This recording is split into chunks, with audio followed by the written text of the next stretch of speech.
Well, first off, I'm excited to get back on the field on Monday night in Lucas Oil Stadium. It's going to be rocking. We're excited for that challenge, being back home. We're going to open the practice windows today for Daniel Scott and Anthony Richardson. As I mentioned, last week, Anthony returned for physical, activity, but he still has some vision limitations in his eye. So we're going to get him back on the practice field, get him throwing, doing some scout team reps. So it's just something, that he's going to have to manage, through the process. The vision limitation thing, is it something that doctors feel like will eventually come back? Yeah, I can't answer that. Everyone heals differently. It's a healing process that, you're just gonna have to manage. But it'll be great to get him back out on the practice field, going through, stuff. Will he be non-contact because of that? Yeah, we won't, yeah. I mean, he'll be out there. Quarterbacks are, Yeah, they're non-contact anyways, but yeah. Okay. Yeah.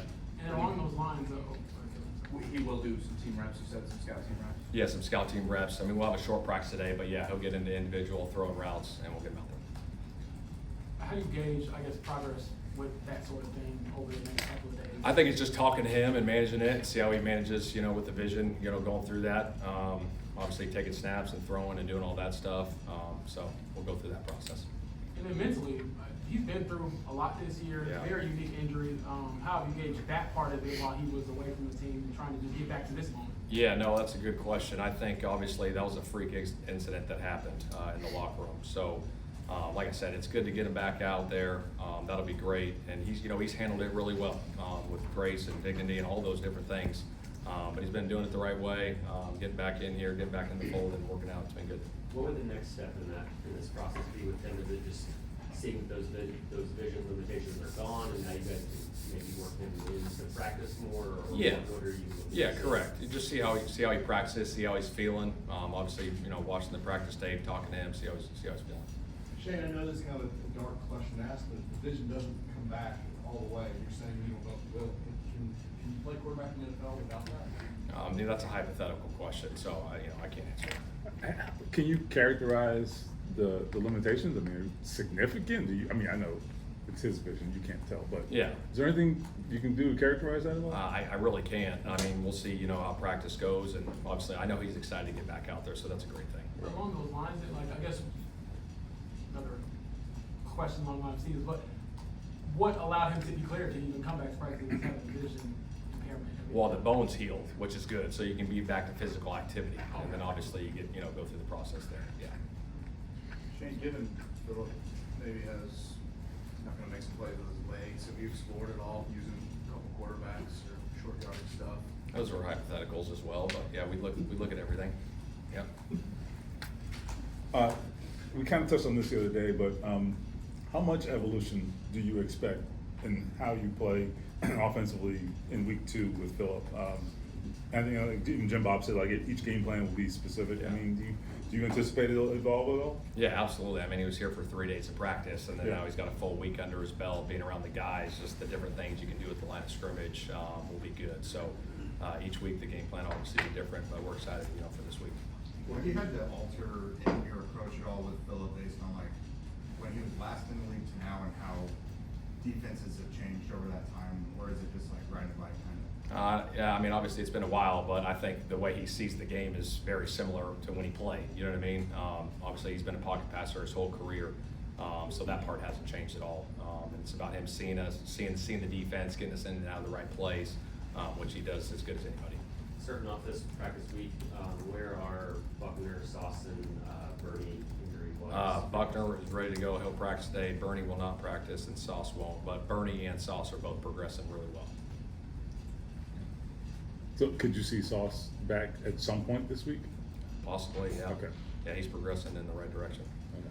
Shannon, you've talked a lot about what Philip has meant to you as a football coach. What has he meant to you as a person?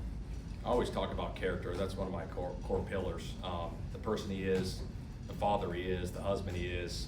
I mean, it's just, a great example of how to be a great human. And he's done that his whole career. The way he treats people, always trying to help people any way he can. That part to me is probably the biggest thing, being around him.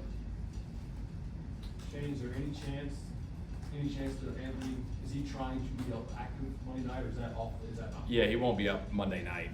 Like I said, this is his first day back to practice. We're gonna get him back into practice and go from there. Could he be available to play at any point going forward this season? Yeah, like I said, this is his first day of practice, so we'll see how it goes with everything. If healthy, would he start? What's that? If healthy, would he start? Well, right now, Phillips our starter, so. Shane, kind of an eye-opener yesterday was, I know this is kind of a broad question, but Chicago potentially moving to Northwest Indiana. I don't know what the league thinks about that, like those sorts of moves, but Yeah, your that's, initial thoughts on it, and like what, I guess, like if they do, yeah, I mean, Indiana's a pretty good football state. yeah, that's kind of out of my wheelhouse, to be honest. I don't know. Yeah. How do you see Phillip, I guess, non-quarterback stuff that he maybe brought?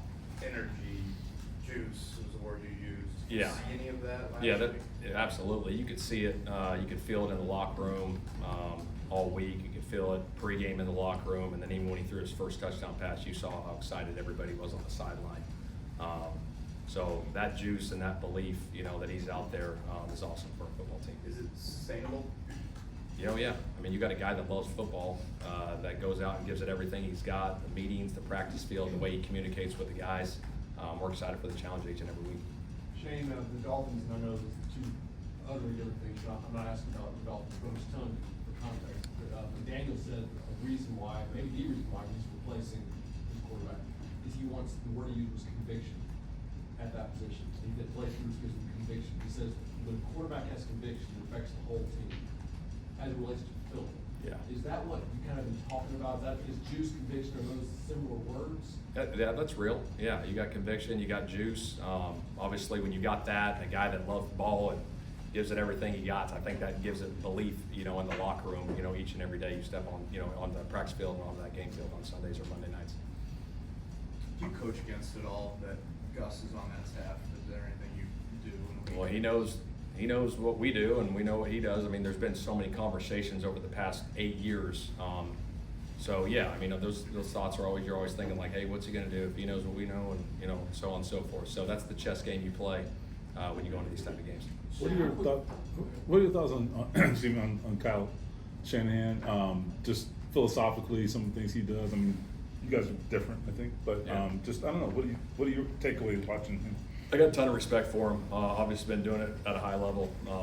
And I think he does a good job, with the offense and the team in general, but the schematics on how he sets up his stuff, with McCaffrey and Kittle and the quarterback, he marries a lot of things off of what he does, believes in it, they run it good, they throw it good, they're playing at a high level, so just a ton of respect for him all around.